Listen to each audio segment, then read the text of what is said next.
అమ్మాయి కోసం నువ్వు ఎంత కష్టపడతావు మా అందరికి తెలుసు. కాకపోతే చేతి ముందు పళ్ళని కళ్ళ ముందు అమ్మాయిని తొందరగా అందుకోవాలరా. ఆడు చెప్పింది నిజమే మామ. ఈ బ్రెయిన్లెస్ బొరగాడి బుర్రలోంచి వచ్చిన ఒకే ఒక మంచి ఐడియా ఇది. కానీ నాన్నగారు చాలా మంచోడ్రా. ఆ మంచితనంలోనే ఏదో ఓ మూలన కనిపించిన మచ్చ ఉంటుంది. అవునరా, మొన్న ఒక రోజు మేమిద్దరం ఆయన ఆఫీస్ నుంచి ఇంటికి వెళ్తున్నాం. రోడ్ లో ఎవడో అమ్మాయి ప్రపోజ్ చేస్తున్నాడు రా. ఆ అమ్మాయి ఏమో ఒప్పుకోవట్లేదు, ఈడేమో తెగ ట్రై చేస్తున్నాడు. నా ప్రేమను కాదనకండి, కాదంటే చచ్చిపోతాను ప్లీజ్. కాదంటే నువ్వు చచ్చిపోవడం అయితే అమ్మాయిని చంపేయడం, ఇదే కదరా మీకు ప్రేమ అంటే? సార్ మీ అమ్మాయా సార్? మీ అమ్మాయి అని తెలియదు సార్. నా కూతుర్ని లవ్ చేస్తుంటే నిన్ను కొట్టడం కాదురా, చంపేస్తుండేవాడిని. మీ అమ్మాయి కాదా? అయితే ఎందుకు కొట్టారు సార్? ప్రేమించడం తప్పున్నారా? మూతి మీద మీసాలు గడ్డాలు రాగానే ప్రేమ కావాలరా మీకు? మీలాంటి కుర్ర విధవాళ్ళకి ప్రేమ అంటే ఫ్యాషన్ అయిపోయిందా? ఆడపిల్లల్ని ఒంటరిగా బయటికి పంపించాలంటేనే భయం వేస్తుంది. మీలాంటి విధవాళ్ళ కళ్ళు పొడి ప్రేమ పేరుతో వాళ్ళ జీవితాలు ఎక్కడ నాశనం చేస్తారో. నానా అందరూ చూస్తున్నారు, వెళ్దాం. చూస్తే చూడే బాయ్, చూసే వాళ్ళ కూడా మార్పు రావాలి. ప్రేమ పేరుతో ఇలాంటి విధవలు చేసే అరాచకాలు ప్రతి ఒక్కరు నిలదీయాలి. అప్పుడే ఇలాంటి రాజకీయాలకు బుద్ధి వస్తుంది. సార్ ప్రేమించడం ఏదో దేశద్రోహంలా మాట్లాడతారేంటి సార్? ఇతను మీ అబ్బాయే కదా. ఇతను ఎప్పుడైనా ఎవరినైనా ప్రేమించి ఆ అమ్మాయి దక్కకపోతే ఇతను పడే క్షోభ ఏంటో అప్పుడు మీకు అర్థమవుతుంది. అయినా లవ్ గురించి మీకేం తెలుసు సార్? నీలాంటి ఎదవలతో చెప్పించుకునే అవసరం తెచ్చుకోనరా. నా కొడుకు నాకు నచ్చిన పని ఏది చేయడు. ఆ కన్ఫ్యూజనే నా లవ్ను కూడా కన్ఫ్యూజన్ లో పడేస్తుంది. అమ్మాయిని మర్చిపోతావా? నా ఊపిరి ఉన్నంత వరకు, నా ఆఖరి శ్వాస వరకు తనను ప్రేమిస్తూనే ఉంటాను రా. తను లేకపోతే నేను లేను. రేయ్, హిస్టరీలో ప్రేమ ఓడిపోయింది కానీ ప్రేమించినోడు ఎప్పుడు ఓడిపోలేదు. నీకంతా మంచిగా జరుగుతుంది. పదండి వెళ్దాం. ఏంటి మేడం, మనిషి ఇక్కడ మనసు ఎక్కడో. ఇంతకీ ఎంతవరకు వచ్చింది మీ లవ్ స్టోరీ? మూకీ నుంచి టాకీకి వచ్చింది. పర్వాలేదే, బానే ఇంప్రూవ్మెంట్ ఉంది. ఒకప్పుడు నా చుట్టూ జరిగిన సంఘటనలు చూసి అబ్బాయిల మీద నాకు ద్వేషం కలిగింది. కానీ ఎప్పుడైతే శివ నా లైఫ్ లోకి వచ్చి నాకు దగ్గరయ్యాడో నాకు అబ్బాయిల మీద ద్వేషం పోయి శివ మీద ఇష్టం కలిగింది. నువ్వు చెప్తావని తను చెప్తాడని నువ్వు ఇలా ఎదురు చూస్తూ ఉంటే మీ మధ్యలోకి ఎవరో ఒకళ్ళు వచ్చేస్తారు.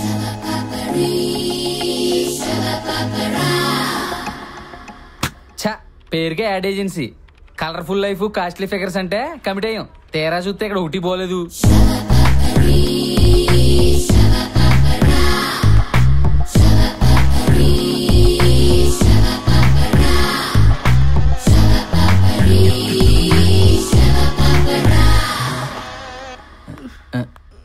ముందా డ్రైనేజీ ముయ్, ఆఫీస్ మొత్తం మునిగిపోయేలా ఉంది.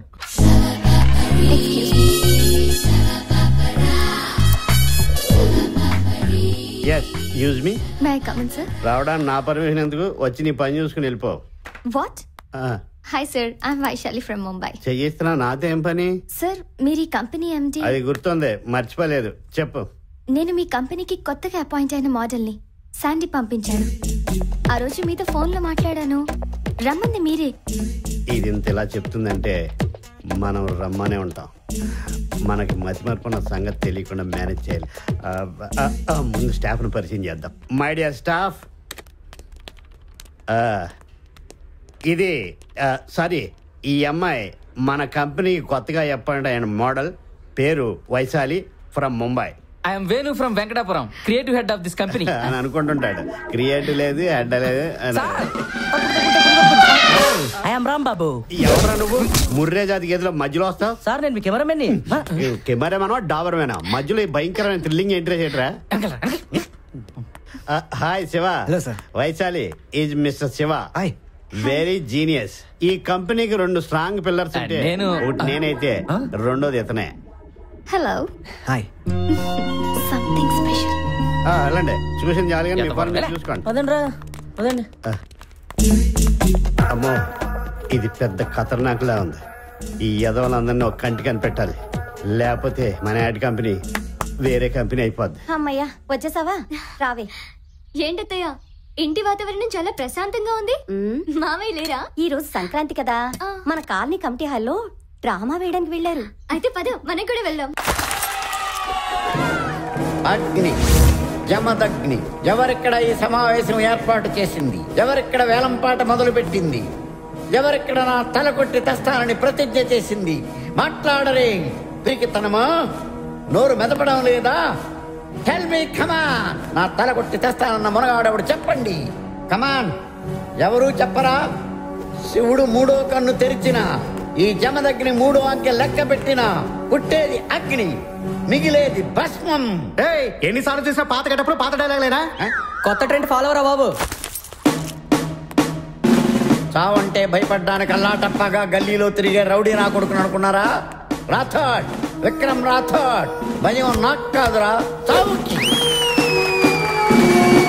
ఒంటరిగా నన్ను తీసుకెళ్లే దమ్ము లేక 6 నెలల నుంచి పిచ్చి కుక్కలా నాగనికే తిరుగుతాను.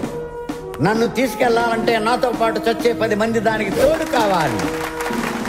పౌరుషంతో తిప్పే ఈ మీసం మీదొట్టు, ప్రాణంగా చూసుకునే నా బిడ్డ మీదొట్టు. మీలో ఒక్కరు మిగిలినా, మీకంటే ఒక క్షణం ముందు నేను చచ్చినా, మీసాలు తీయించిన శవాన్ని పొట్టమంటాన్రా.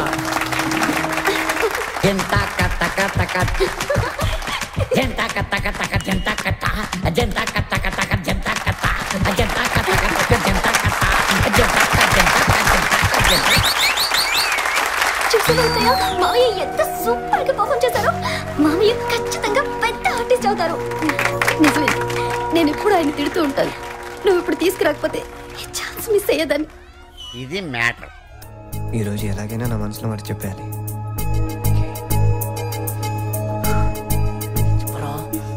అలెక్యా, అది లవ్ చేస్తున్నావా? లేదు. లేదు లేదు అంటున్నావేంటి? అబే అదేం లేదు.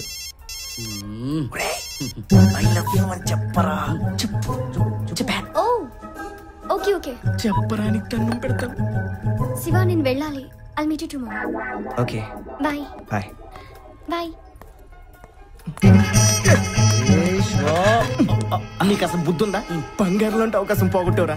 అయినా మనసులో మాట చెప్పమంటే అంటావేంట్రా? చెప్పాలనుకున్నాను రా, కానీ మా నాన్న గుర్తొచ్చి చెప్పలేకపోయా. ప్రేమకి ఫస్ట్ విలన్స్ ఫాదర్సేరా. రే, మా నాన్న విలన్ కాదురా. విలన్ కాకపోతే మరి వార్నింగ్ లేంటి? మా నాన్నకి ఈ జనరేషన్ లవ్ అంటే పెద్దగా నమ్మకం లేదురా. అందుకే ప్రేమన్నా, ప్రేమించుకునే వాళ్ళన్నా కొంచెం కోపం ఎక్కువ. అయితే పంచే ఏంటి? అసలు మీ బాబు మనసులో లవ్ కి లెంత్ ఎంత ఉందో తెలుసుకుంటే మ్యాటర్ ఈజీ అవుద్ది. ఎంత త్యాగమూర్తి నా మాతృమూర్తి. నాన్నగారిని బెడ్ కాఫీతో నిద్రలేపి మాకు టిఫిన్లు, కాఫీలు, టీలు ఇవన్నీ ఇస్తాం. ఆ తర్వాత కూతుర్ని స్కూల్కి పంపాలి, కొడుకుని భర్తని ఆఫీసులు పంపాలి. కొన్ని తర్వాతనే రెస్ట్ ఉందా? లేదు. లంచ్ బాక్సులు రెడీ చేయాలి. మళ్ళీ సాయంత్రం 5 గంటల నుంచి నీ ఉద్యోగం యథా రాజా తదా ప్రజ. ఒరే నాన్న, పోపు నేను పెట్టాలరా, నువ్వు నాకు పెడుతున్నావు. ఇంతకీ నీకేం కావాలో అడగరా? ఎప్పటి నుంచో నాదొక చిన్న డౌట్. నాన్నగారికి ప్రేమన్నా, ప్రేమికులన్నా ఎందుకంత ద్వేషం? ఏంటమ్మా ఆలోచిస్తున్నావు? అది నాకు చెప్పకూడదా? ఈ సమాజంలో ప్రేమ పేరుతో జరిగే అన్యాయాల్ని చూసి ఆయన మనసు అలా రాయిలా మారిందిరా. నేను అడిగిన దానికి సమాధానం ఇదే అయితే నువ్వు అంతసేపు ఆలోచించవమ్మా. చెప్పడం నీకిష్టం లేకపోయినా తెలుసుకోవాల్సిన బాధ్యత కొడుగ్గా నాకుందని అడిగాను. ఒరే, అసలు ఏం జరిగిందో తెలుసా? లక్ష్మి,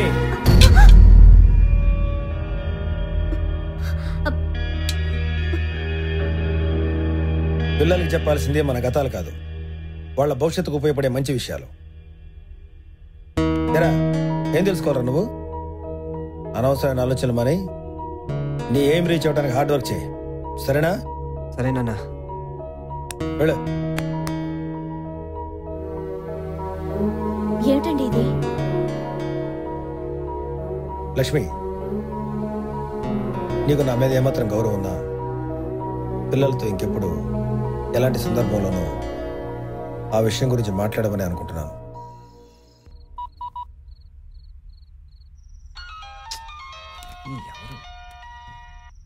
హలో.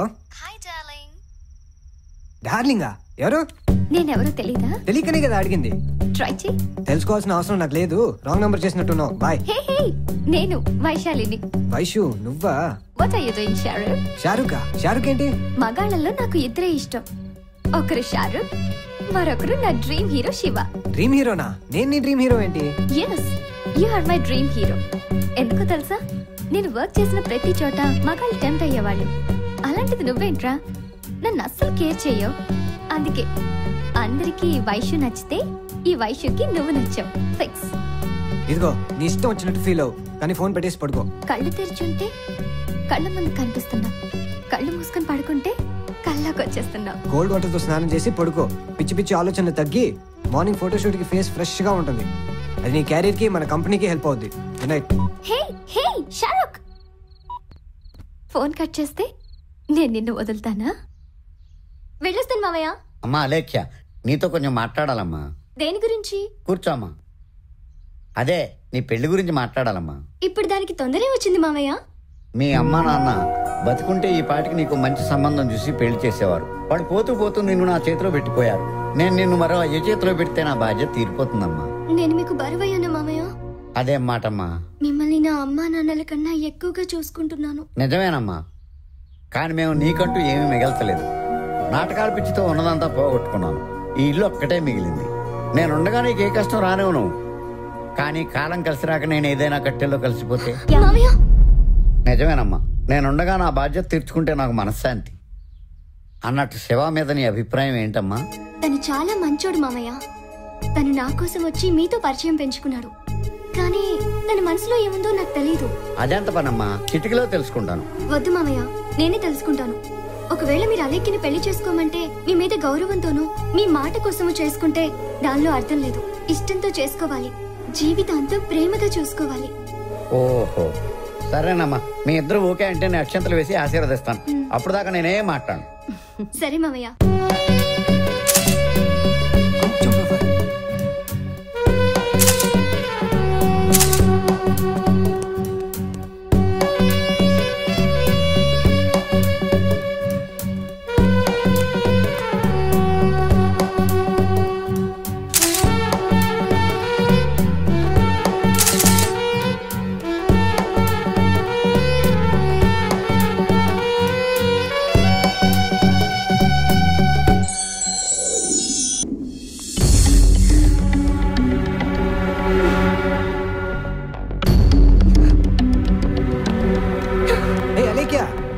ఏంటి వెళ్ళిపోతున్నావు? ఏం లేదు, ఒకసారి నీతో మాట్లాడి వెళ్దామని వచ్చాను. నువ్వేమో చాలా